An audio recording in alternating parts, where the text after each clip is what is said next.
उबग्याह का दर्शन। एदोम के विषय यहोवा यूं कहता है, हम लोगों ने यहोवा की ओर से समाचार सुना है और एक दूत अन्य जातियों में यह कहने को भेजा गया है, उठो हम उससे लड़ने को उठें।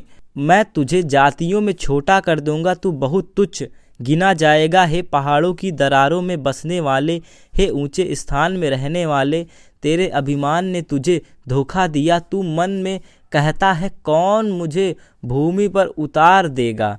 परंतु चाहे तू उकाब के समान ऊंचा उड़ता हो, वरन तारा गण के बीच अपना घोंसला बनाए हो, तो भी मैं तुझे वहां से नीचे गिराऊंगा। यहोवा की यही वाणी है।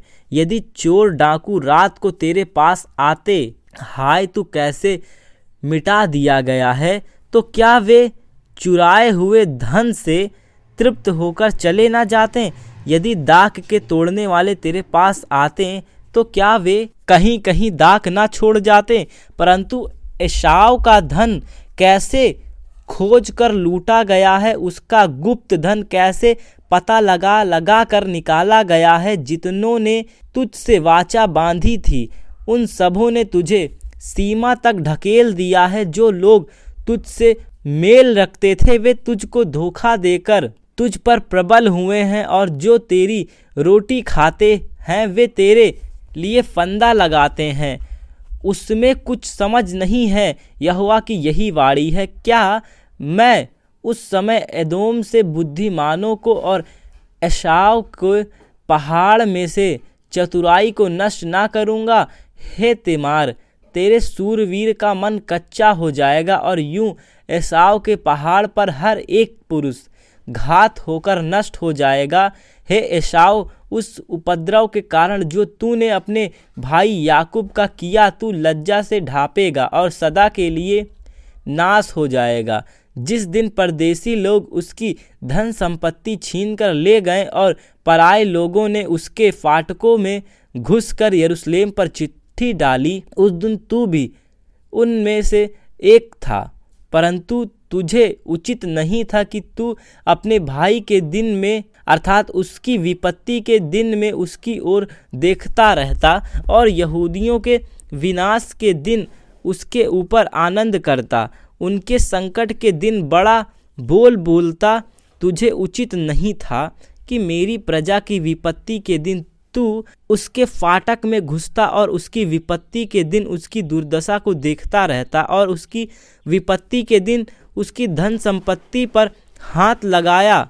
तुझे उचित नहीं था कि तिरमुहाने पर उसके भागने वाले को मार डालने के लिए खड़ा होता और संकट के दिन उसके बचे हुओं को पकड़ाता, क्योंकि सारी जातियों पर यहोवा के दिन का आना निकट है। जैसे तूने किया है, वैसे ही तुझसे भी किया जाएगा। तेरा व्यवहार लौटकर तेरे ही सिर पर पड़ेगा। जिस प्रकार तूने मेरे पवित्र पर्वत पर पिया, उसी प्रकार से सारी जातियां लगातार पीती रहेंगी, वरन वे सुड़क सुड़क कर पिएंगी और ऐसी हो जाएंगी जैसे कभी हुई नहीं। परंतु उस समय सिय्योन पर्वत पर बचे हुए लोग रहेंगे और वह पवित्र स्थान में ठहरेंगे, और याकूब का घराना अपने निज भागों का अधिकार होगा। तब याकूब का घराना आग और यूसुफ का घराना लौ और एसाव का घराना खूंटी बनेगा, और वे उनमें आग लगाकर उनको भस्म करेंगे, और एसाव के घराने का कोई ना बचेगा, क्योंकि यहोवा ही ने ऐसा कहा है।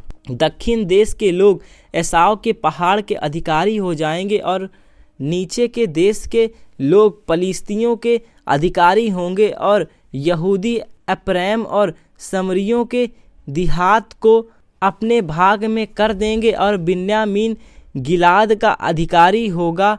इज़राइलियों के उस दल में से जो लोग बंधुआई में जाकर कनानियों के बीच सरपत तक रहते हैं, और यरूशलेमियों में से जो लोग बंधुआई में जाकर सपराद में रहते हैं, वे सब दक्षिण देश के नगरों के अधिकारी हो जाएंगे।